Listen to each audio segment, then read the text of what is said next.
Minggu kemarin saya sudah menjelaskan tentang garis, di mana garis itu terbagi beberapa hal, yaitu ada garis lurus, garis patah-patah, dan garis titik-titik. Garis merupakan rangkaian yang tersusun dari titik-titik yang menyambung dengan kerapatan tertentu. Garis memiliki sifat memanjang dan memiliki arah tertentu.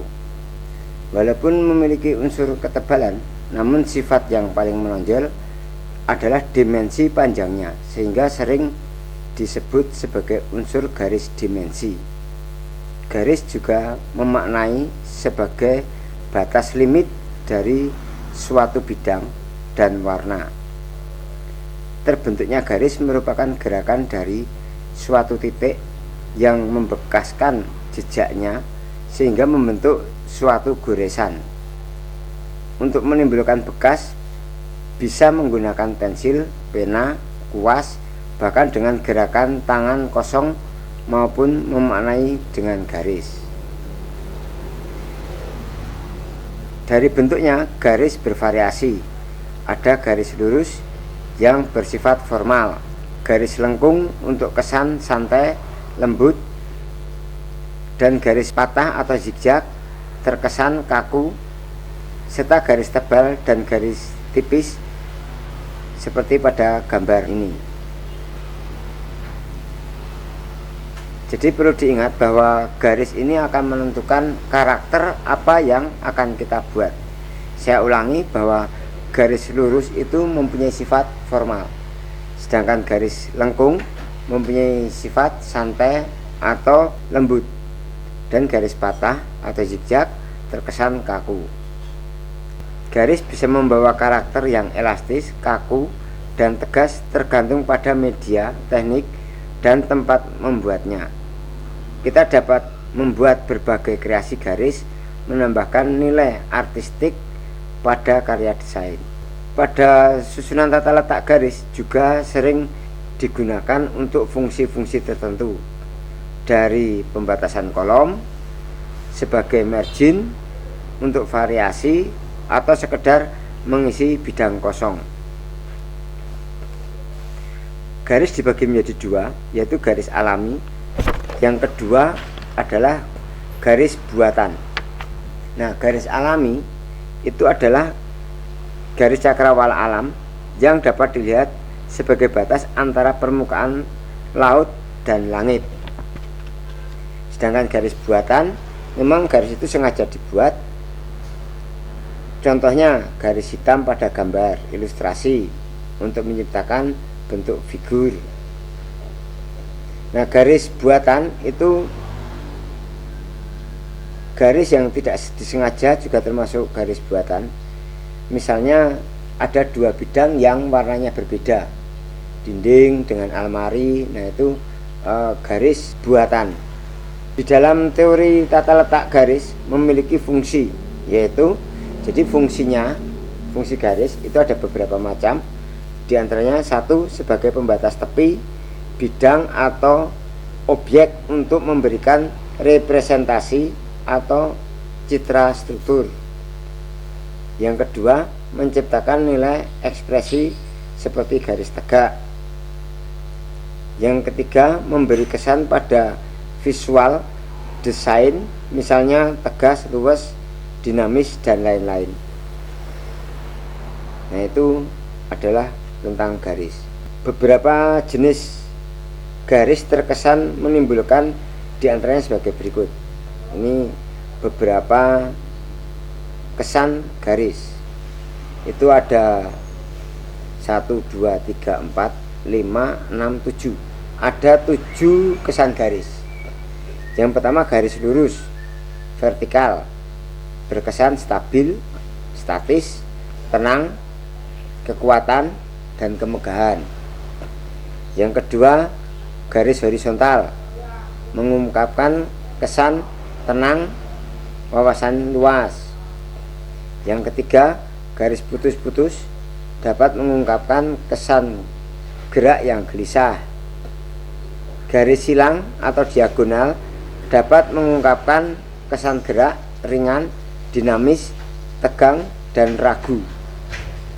Yang kelima, garis lengkung yang dapat mengungkapkan kesan luwes, lamban, irama, santai, dan kehidupan. Garis zigzag berkesan gairah, semangat, dinamika, atau gerak cepat. Atau yang ketujuh, garis spiral memberikan kesan kelahiran atau gelombang kekuatan. Itulah tentang garis. Sedangkan untuk membuat garis pada Corel Draw dapat menggunakan freehand atau tool, atau kita bisa menekan F5. Sedangkan untuk mengatur ketebalan garis menggunakan outline pen atau dengan menekan F12. Itulah tentang garis. Dan sekarang kita akan membahas tentang ilustrasi. Nah, apa atau ilustrasi itu? Ilustrasi berasal dari kata Yunani dengan kata illustrate. Ini berarti memperjelas. Dari gambar ilustrasi merupakan unsur tata letak dimensi yang bertujuan memperjelas sesuatu, maksud atau pesan. Ilustrasi sebagai hasil visualisasi dari suatu tulisan dengan teknik drawing, fotografi, atau teknik desain lainnya yang lebih menekankan hubungan subjek dengan tulisan yang dimaksud pada bentuk. Sehingga ilustrasi memang dibuat untuk menerangkan atau sebagai penghias dalam desain serta tata letak. Ilustrasi dibedakan menjadi dua, yaitu oleh ilustrasi image map dan ilustrasi image vektor. Ilustrasi yang dibentuk oleh suatu raster, pixel, titik, koordinat dalam suatu grid itu adalah ilustrasi image bitmap. Ilustrasi image vektor yaitu ilustrasi yang terbentuk oleh serangkaian instruksi matematis yang dijabarkan dalam bentuk grafis dan bagian lain saling berhubungan dalam sebuah gambar.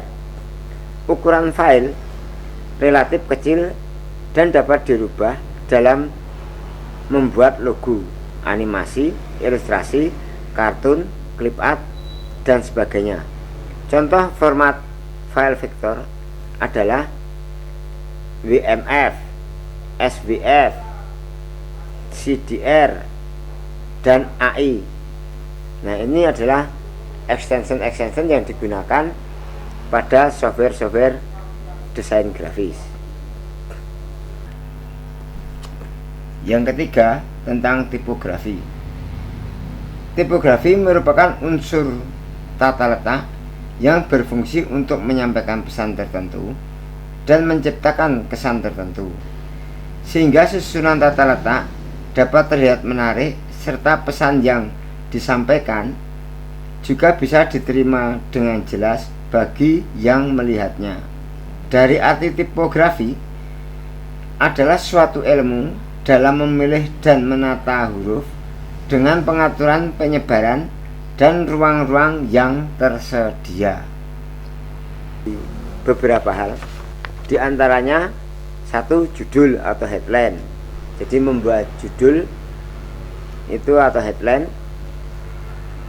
Yang kedua, subjudul atau sub headline. Kemudian naskah, kemudian logotype. Nah, itu adalah macam-macam daripada tipografi. Para siswa yang budiman, pada saat ini kita akan meneruskan materi pelajaran tentang warna, gelap terang, tekstur, dan ruang. Jadi ada 4 hal yang harus kita pahami. Setelah kamu memahami tentang unsur-unsur tata letak dalam desain grafis berupa garis, ilustrasi, dan tipologi, sekarang kamu akan mempelajari tentang warna, gelap terang, tekstur, dan ruang. Unsur tata letak berikutnya adalah warna. Warna, kita perlu berhati-hati dalam pemilihan warna untuk tata letak. karena apabila pemilihan warna kurang tepat akan menimbulkan kebingungan, kurang terbaca, serta merusak komposisi yang sudah disusun. Sehingga bagi siapapun yang akan membuat karya desain grafis wajib mengenal warna secara mendalam. Untuk mengkondisikan warna pada objek dengan menggunakan Adobe Illustrator dapat dilakukan dengan menggunakan perintah Gradient Tool atau G. Dan untuk mengisi dengan warna gradasi menggunakan perintah Fill maupun kotak dialog. Sedangkan untuk mengisi warna pada objek yang menggunakan Corel Draw dapat menggunakan perintah Uniform Fill. Untuk warna solid perlu Fontaine Fill. Untuk warna gradasi bisa juga dengan klik kanan pada palet warna sebelah kanan. Gelap terang. Dalam tata letak desain grafis, gelap terang dapat berfungsi untuk beberapa hal, antara lain menampilkan kesan mendalam, membuat efek benda 3 dimensi, dan untuk memperjelas kontras. Dengan adanya unsur gelap terang, sebuah visual akan dapat terlihat dramatis sehingga dapat menambahkan kesan bagi penglihatnya. Gelap terang dalam suatu karya desain grafis dapat diciptakan dengan menggunakan intensitas warna. Dapat pula diciptakan menggunakan efek-efek khusus. Pengaturan gelap terang objek Adobe Photoshop bisa dilihat pada gambar seperti ini. Tekstur. Tekstur merupakan sifat permukaan sebuah benda. Sifat permukaan dapat berkesan halus, kasar, kusam, mengkilat, licin, berpori, dan sebagainya. Kesan-kesan tersebut dapat dirasakan melalui penglihatan dan perubahan. Namun pada bidang desain grafis hanya menggunakan tekstur yang bersifat visual karena terbatas pada bidang 2 dimensi. Tekstur sering dipakai untuk lebih menguatkan karakter sebuah bidang. Dengan menciptakan tekstur tentu akan lebih menguatkan pesan yang ingin disampaikan, sehingga karya desain menjadi lebih artistik. Setiap tekstur membawa karakter tertentu, sehingga orang desainer grafis harus mempertimbangkan dalam pemilihan tekstur supaya dengan tema, misalnya tekstur kayu, menimbulkan kesan hangat, tekstur besi, logam menciptakan kesan keras. Namun juga untuk tema teknologi, tekstur air untuk kesegaran, dan lain sebagainya. Pada Adobe Illustrator dapat membuat terlebih dahulu, membuat objek bebas, kemudian klik efek, pilih tekstur yang sesuai. Selain tekstur juga dapat dipilih efek-efek, ruang atau space.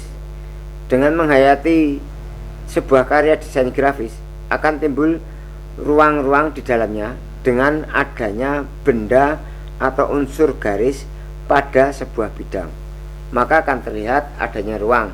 Misalnya ruang yang ada sekeliling benda. Ruang dapat dibedakan menjadi 2. Yang pertama, ruang alamiah.